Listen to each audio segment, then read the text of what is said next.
Hey ladies, happy holiday weekend for a lot of people. Nice to see you in here. I hope you are well and practicing ease and calm, which is part of what I want to talk about today, is some ease and calm and noticing for you, this is sort of the official start of the holiday season.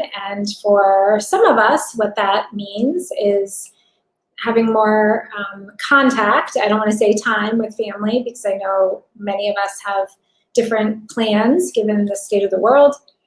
So you may not be able to see your family, but you are possibly or likely talking to them maybe on the phone or doing Zoom calls.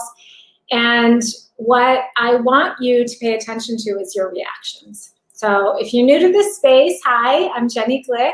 I am a licensed marriage and family therapist, a certified sex therapist, and in this space, I am a relationship mentor. And so this space is all about being 100% accountable, because when you are 100% accountable in your life, you get to have total control in how it is that you choose to show up, to feel, to act, to believe, to do, and how it is that you create the kind of experience that you want in your marriage, in your life. And if that seems Pollyanna to you, it is challenging. I don't want to say it's a lot of hard work. It requires a real particular kind of person. I just got finished with one of our graduate calls. So the primary sort of the flagship offering that I offer for women is an 8-week intensive experience where they work with me for 56 days to help them learn to move from kind of where they are to where they want to be. And once they complete that 8 weeks, we have a free space that's only for the women who've graduated from that 8-week program. So there are about 100 women in there or so now. And I do a free training once a month. So one of the cool things working as a mentor rather than a therapist is that I get to see what happens on the other side. So they finish working with me for 8 weeks, and I am able to connect in with so many of them because life continues, right? Like they have the skills, but I offer this free training for them so that they can like fine tune, because life continues. Some of them have been in that space for 2 years, and life continues to throw what life throws at us, and to have a community to come back and to dip into and to be reminded of things, right? Many of us, especially if you've been a lifelong student of nutrition or health or fitness or yoga, you hear the same thing over and over and over again. And you just need to hear it over and over and over again because it hits you in a different place, right? So with some of the questions that I was fielding in the graduate space today, we were talking about reactions, and I wanted to extend that conversation to those of you in here as well, because noticing how it is that you react, noticing that surge of force that comes when your partner, and again, whether you're coupled in a relationship or not, you are in relationship with all kinds of people. So it may be your aging parents or your children or the relationship with yourself or the relationship with your past, whatever it is, when we are in a state of reactivity, we feel a surge of emotions, right? And that surge of emotion comes from this reactivity, this part of us that comes up that's like, ugh, that's hurt or angry or mad or scared, right? And all of your feelings are important. They matter. Your feelings matter. So noticing while we're in this holiday season, and if you have a conversation with a family member that maybe feels really triggering to you, or a situation that feels like it's out of your control, whatever's happening, if you feel that surge of emotion, right, notice. This is what I teach the women who I mentor. That's your moment to like breathe and pause. Pay attention to what's happening. And in that moment, if you slow down, if you decide to have awareness, what happens is you can use your free will, you can use your choice to decide to show up in a way that is aligned with how you want to experience your life, or a way that's aligned to how you have been experiencing your life. So you can show up aligned with possibility, something new, or you can show up aligned with what you know, which is the known conditioned past. And neither is better than the other. It's just your choice. That's all. That's it. It's no big deal. It's just your choice. You get to decide. And what I see is that often when we're showing up in a way that is in alignment with the conditioned past, we will have the feelings and the thoughts and the reactions that feel very resonant with things like anger, frustration. We're defending against something, right? We're explaining why it is that it's so hard, or it shouldn't be, or that shouldn't have happened, whatever it might be. There's a gripping, right, that's going on there. And most of the women who I work with they show up to work with me because they're tired of gripping. They don't want to do it in the same way. They're exhausted. They're overwhelmed. They feel like they can't communicate with their partner. They're tired of feeling like they can't communicate with their partner. They're tired of the disconnection. They're worried that they are walking down the path of divorce and they don't want to revisit, having the exact same relationship second time around. And so if you want to do it different in the future, if you want to step into a possibility and something new, it's really not some like unicorn and magic thing.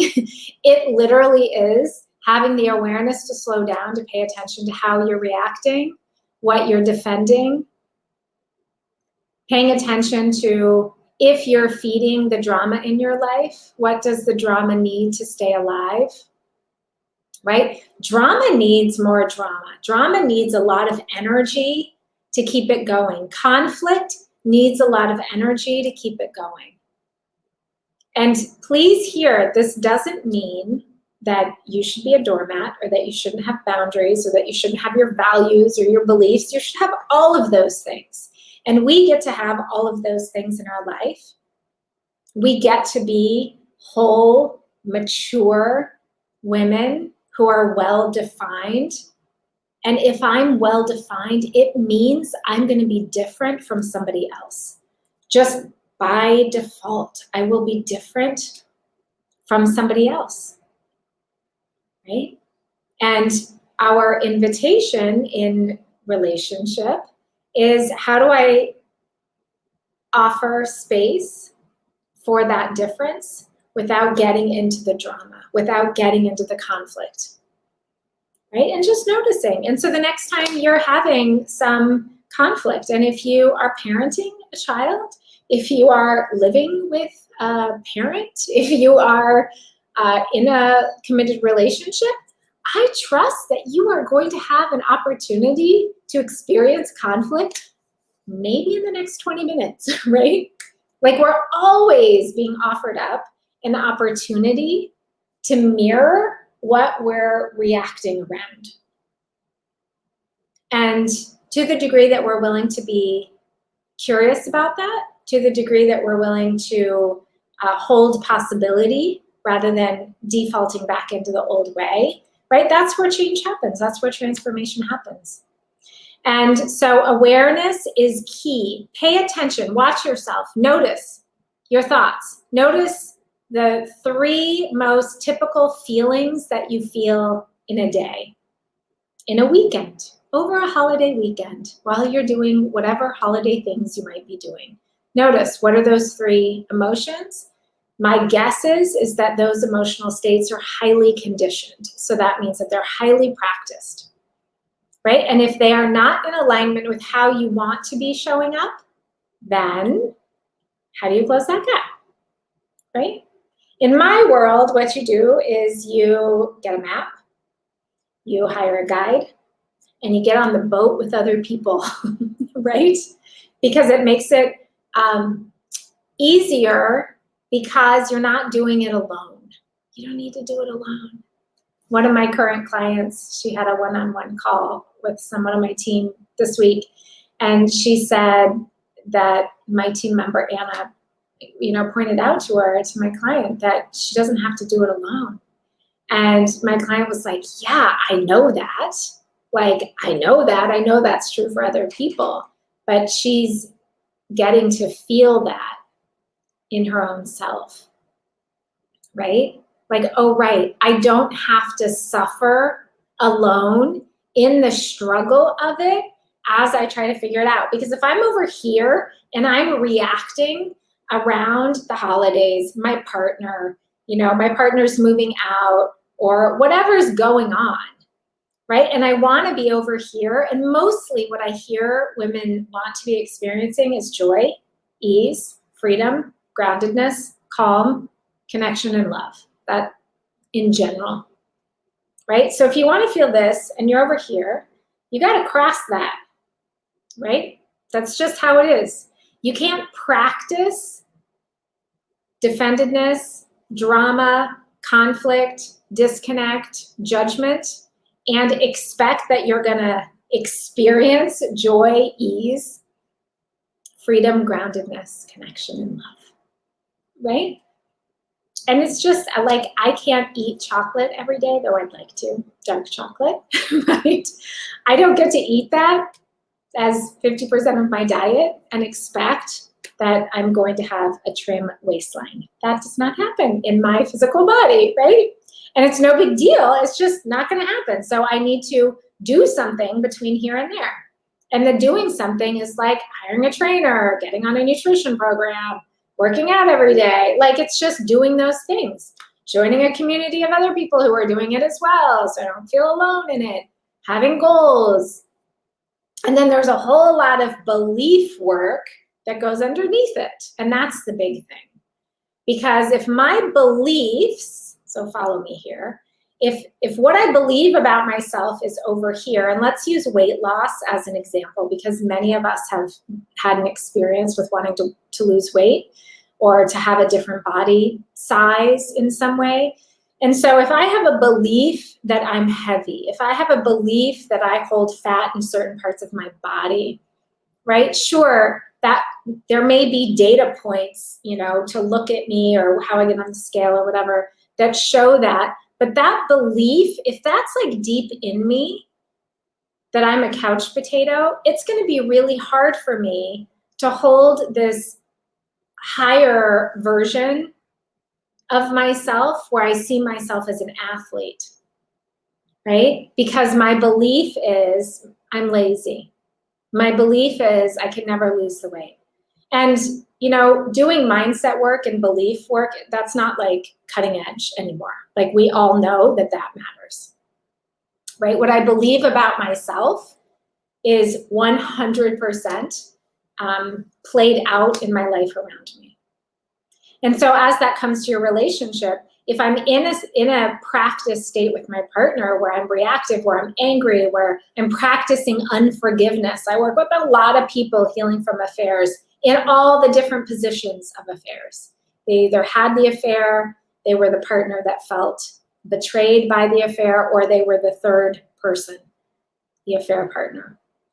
And if I'm lugging around unforgiveness, right? Or if I have a belief that I was betrayed and I will never heal, which is fine. You can have whatever kind of belief you want. That belief is not in alignment with this higher version of yourself of having joy, ease, freedom, groundedness, connection, and love. Does that make sense? That belief has to be questioned in order to get somewhere else. And that is really important. And it's something that's often not addressed in relationship work, right? So we do the thing where we, teach, I know in a lot of the couples therapy trainings that I did, we taught different dialogues, and you say this and they say that, and different love languages. And those things are valuable. But if you're not getting underneath, if you're not looking at the beliefs that you're carrying around, if you're not paying attention to that surge of force that comes out of you when you have a reaction and getting really curious about it, and being introspective, which means getting some distance from that practice state that you've been living in, right? And asking yourself some powerful questions to get to know, like, what is up over here? How important is it for me to feed the drama in my life? Who would I need to be to set that drama down? What does the drama in my life need to survive? Right? And some of those questions, we call them powerful questions or pivot questions in the programs that I teach, will help move you into a different state, because now you have awareness. Now you're outside of your reactivity. And when you're outside of your reactivity, you can get curious about it, and then you get to decide, what do I want to do with my beautiful life? What do I want to do with my really powerful thoughts, with my even more powerful feelings, and my actions and behaviors and beliefs, right? So pay attention to your reaction. Notice what comes up for you. Notice what you're feeding. Notice what 2 or 3 or 4 emotions you tend to toggle into. And if you find you're toggling in to the emotions that you want, you have the life that you want, you're probably not watching this video. Or maybe you just are and you're like, I got it dialed in. Bravo, you. That is amazing. And I love it. But if you're not, and you are recognizing that you might really want it to look different, and you're recognizing it's not going to change on its own. And, you know, I write about this a lot for those of you who follow my posts and are on my email list, that so many women who I work with, they have heard the concepts that I teach. I mean, you know, some of them I came up with, but most of them, it's just like what we know, right? From, you know, my 20 plus years of training and experience. And so it's they know a lot of it. They're not applying it. One of the women in my space who has been a student of spirituality and self-growth for many decades said, I'm just now getting it because I'm actually doing it, because I'm holding myself accountable. And that accountability comes when you have a mentor, and it's also about consistency. So sometimes I have people who say, well, can't I do this on my own? Totally. Of course. So then do it. Like, I have a ton of videos in here. There's lots of content that you can read. That's great. Where most of us trip up is the consistency, right? The marker of kind of who we are in our marriage, like the work that we have to do in our committed relationship, it shows itself when things feel really hard. When things feel really hard, where do you go? Right? Where do you go in that moment? Because that tells you, like, oh, that's the moment that I need to have a consistency, that I need to have alignment with this higher version of myself, with the version of myself that I am future pacing, where I want to be there. And so be there. Let's do that for the next year, right? Why not? Why not? So for those of you who are interested, feel free to DM me. Happy to see if we're a fit. I don't work with everybody. And so there's a screening process. I want to make sure that I'm a fit for you and that you're a fit for me, which is why we will go through a DM chat or an email chat and see if we're a fit. And if we are, we'll hop on a call, we'll kind of go from there. Yeah, it's all good. And if we're not, I'll tell you what or who might be a better fit for you.